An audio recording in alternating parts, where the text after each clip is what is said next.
Hello, everyone. I'm here with Jay Smith of Speaker's Corner. So he's across the ocean from me. And Jay, before we get into our topic, what do you do at Speaker's Corner? Well, every Sunday I go down there with a team of people, mainly from our workshop. They could be from all over United Kingdom. Many of them live here in London. We head on down there every afternoon, Sunday afternoon, about 4 o'clock, get up on the ladder, and we take on, it could be hundreds, sometimes thousands in the summertime, Muslims who come down to engage publicly. And so when you have discussions with Muslims, do you just focus on Christianity or do you address Islam as well? No, we go there to focus on Islam. We introduce Christianity. That's the whole purpose why we're there. But because Speaker's Corner is so unique, it's one of the only places on earth where we can really confront it head on. It's unique in the world. I don't think there's any other place that's like Speaker's Corner. We engage at a much stronger level. We certainly are a lot more aggressive. We ask questions there that we can't ask anywhere else. We also use it as a laboratory. It's a place where people send us material. They send us research that they're doing. They want us to field test it.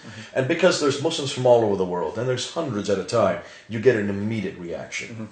Now, that's actually what I wanted to talk to you about, because one of the things I've experienced in the West, Sam Shamoon and I do a show called Jesus or Muhammad. We write articles, we do blog posts, and there are lots of even Christians who strongly resist the idea that Christians should be criticizing Islam. I've been told by many Christians that what we need to do is focus on preaching the gospel and building bridges. And we shouldn't criticize Islam because it's so offensive to Muslims that it's going to sever any kind of relationship we might have, and it's going to just destroy the Muslims' ability to ever hear the gospel. Now, have you encountered that sort of attitude here? Yeah, I think especially here in Britain, I think it's more pervasive than what you get even in the United States. I think it's this grace method, they call it here, is the status quo of all the churches. But I think, David, what we need, when you even ask that question, it's offensive to Islam. Well, whose agenda do you think that is? It plays right into the Muslim's hand. And I think for many Christians, we need to stop and ask ourselves, if you look back into the book of Acts, if you go back, especially from Acts chapter 17 to 19, look and see how Paul acted in Cappadocia, Laodicea, Berea, there in Ephesus.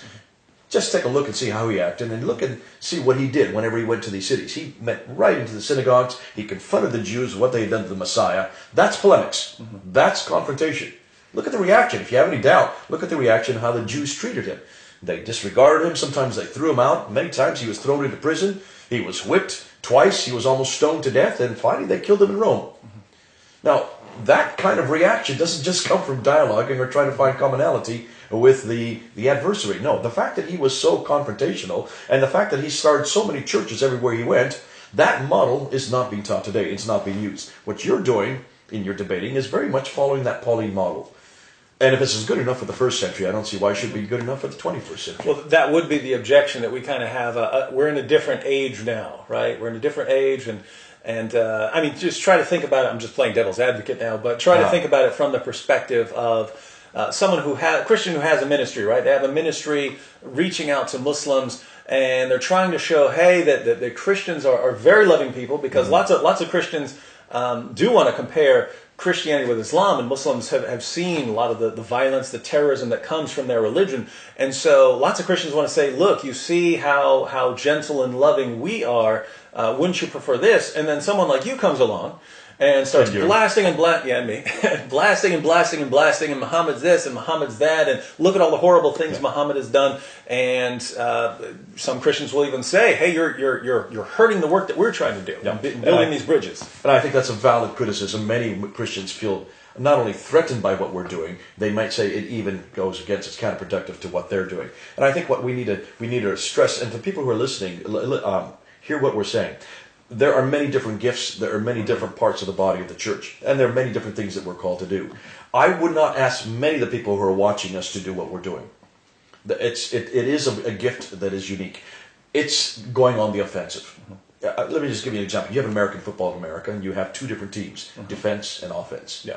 And we're all called to defend the faith. I don't think anybody can look at Scripture and come away with any other any other conclusion, that we are all called to be apologetical. That's defensive. 1 Peter 3:15. There you go, and that's defense. We're all called to be defensive, but not everybody. In fact, you know that you don't win games just by being defensive.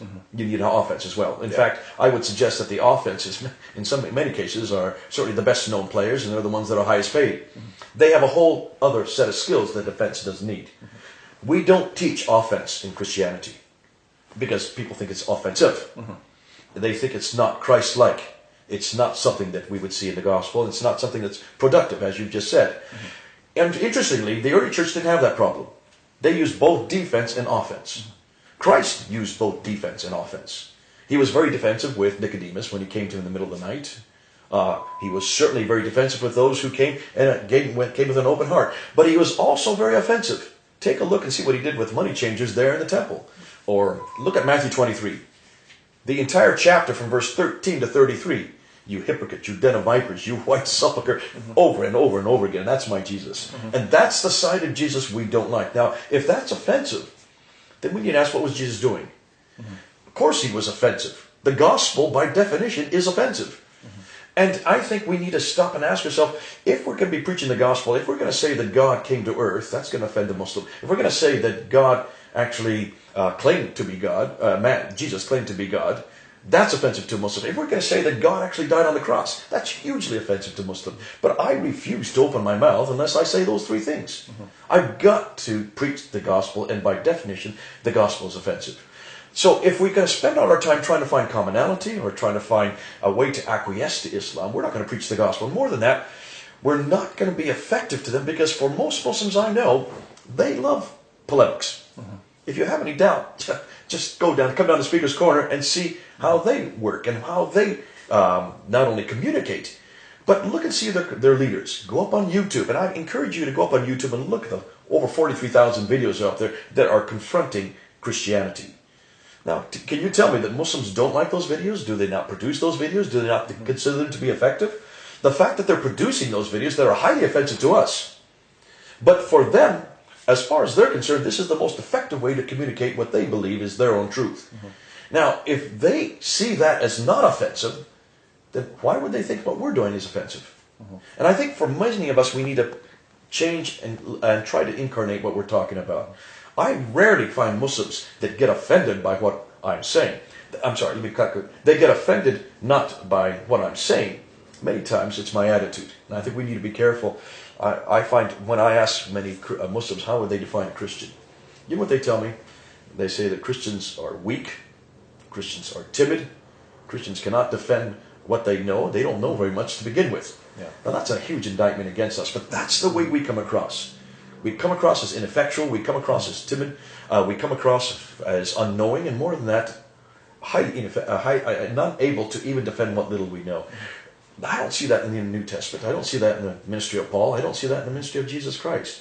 And that's why I think we need to start incarnating our methodology and saying, listen, the people we're working with are very similar to the people that Christ and Paul worked with. In fact, I would say that your average radical Muslim today is as probably as fundamental and certainly as methodologically parallel to what we find amongst the people that Paul had to work with. And certainly a zealot or a radical Jew in the first century is very similar to a radical Muslim in the 21st century. They both want to start a theocratic state. They both believe that violence is perfectly acceptable to use. Saul was that way. He was a radical Jew. Just take a look at Saul and see if he's not very parallel to many of our radical Muslims that we're dealing with. Because of that, I think we need to go back to that standard. We need to go back and find how is it we can not only reproduce what was being done in the first century, but how can we start being a little bit more effective in our methodology? But going back to something you said earlier, I think is very important. You wouldn't have any problem with a Christian who says, I'm just going to focus on the gospel when I'm dealing with Muslims. I'm just going to present the gospel. I'm not going to criticize Islam. You wouldn't have any problem with a Christian saying Please do right? that. And I would say to those watching, the vast majority, you will have to do that. The vast majority are called to, in fact, we're all called to do that. I think we all start there. I think what happens is once you start there, sooner or later you're going to start introducing the gospel. Yeah, please do. And I'd say please get the gospel in there. Don't just talk about the weather. Don't just talk about what's in the news. Get to Jesus Christ. As soon as you introduce Jesus Christ as God, they're going to start asking questions. What are you going to do then? Walk away? Not answer the questions, not try to take the same question and throw it right back at them. You've got to, at some point, be confrontational. Otherwise, you're not preaching the gospel. Now, what we're doing is the next step. That's going and starting, and what I would say is actually go on the offense. As a good pacifist, I like to use a Marine as my model. The Marines are the ones that go in and do the frontal assaults. They get the beachhead. I don't know if you know, but I was a Marine at one time as a pacifist. I did the 12-week training there in Quantico, and I refused my commission when I finished. Because you're pacifist? Because of my pacifist ideals. Yeah, I went in there undercover just to see why people would go to war. If I'm going to be a pacifist, I want to find why the other guys went to war. Now, nonetheless, I learned that the Marines are the first to go in. They're the ones that take the frontal assault, they take the beachhead, and then they give it and can let the Army come along and consolidate. In some ways, what you and I are doing, unlike the Marines, we go in there. Sam Shamoun does the same thing. We go and confront. Now, it takes a whole nother set of skills than those who come in and consolidate. And I'm saying not everybody who's watching should be doing what we're doing. That set of skills you've learned to do, I've learned to do. And when you go and confront Islam head-on with the same questions that they're confronting us with head-on, you're going to get a reaction that not many Christians are comfortable with. And you don't have a difficulty of that with your background after hearing what I heard in the car this evening. We're not going to talk about that right now on camera, but your background has prepared you for this kind of reaction. You don't seem to be at all afraid or threatened by the reaction you got, not only today, but what you get there on Sunday when you were on that ladder. It doesn't faze you. No. And that's why you've been gifted for that. And when I say to people who are watching this, let us do that side of it. Let us take that battle. Let us take the beachhead. Understand we're not asking you to do that. Don't feel threatened. All you're called to do is defend the gospel. A few of us are called to go on the offense. But please stop telling us we must not do that. Because if you're going to tell us not to do that, then what are you going to do with Paul? What are you going to do with Jesus? What are you going to do with the early church? What are you going to do with every one of the disciples? Every one of them was hated. They were persecuted. They were all jailed. They were all flogged. And they were all killed, except for John. Now stop and ask me. Why would they be hated and persecuted? Why were they all thrown in jail? Why were they all flogged? And why were they all killed if they were not confronting? They were building bridges. There you go. Building bridges doesn't cause that. Building bridges can lead to that, but sooner or later, leading to what? You've got to lead to the gospel, and that will confront. Yeah, and I'd just like to end with kind of a personal story. See, there are, and we've heard about this, lots of people who've left Islam for Christianity have said, they saw the violence in Islam, they saw that, and then they compared it with Jesus' message of love, and they said, "Wow, this has to be the truth." And so there are Muslims like that who they just need to hear the gospel. But I also know people who have converted to Islam, and they would never even have considered Christianity as an option if they hadn't seen problems with Islam. And I found this with my friend Nabil, who became a Christian after years of having this discussion. He didn't tell me until later, after he'd become a Christian, but he said that when we were having discussions about the resurrection, right, he would realize that I'm presenting a good case for Jesus' death by crucifixion and his resurrection from the dead. But he said in his mind he was thinking, even if David could convince me with 99% certainty that Jesus rose from the dead, I am still 100% certain that Muhammad is a prophet, and so David's case fails. And so it wasn't until we actually challenged that case for Muhammad, brought about doubts about Muhammad, that Nabil was actually open to considering the alternative possibility. Stopping that right there, I think you're making a huge... it's something that the hearers need to hear. It takes individuals to get... And I think for many Muslims, they are so convinced that Allah is God. They are so convinced Muhammad is a prophet. They are so convinced the Quran is the final word of God. How do you get that conviction and bring in some type of a chink in their armor? How do you get them to even consider that there may be a problem with their Quran, there may be a problem with their God, and there may be a problem with their prophet? How are you going to do that unless someone actually creates that doubt? Now, in order to create that doubt, it doesn't happen overnight. Sometimes it happens, in the case with Nabil, it took 4 years.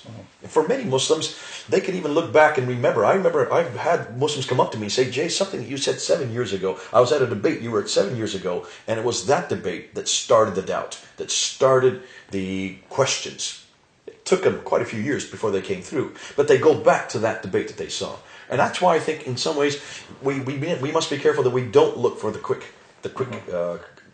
response. The quick responses don't usually come. The doubts begin. Once the doubts begin, And once they start to realize that much of what they've thought their whole life to be true is not true. But how are they going to hear that unless someone goes to them? And how are they going to go unless they're sent? How beautiful are the feet of those who bring the good news. You've got beautiful feet. All right. Well, thank you, Jay Smith. And God bless you. Look forward to see more videos with you on Speaker's Corner.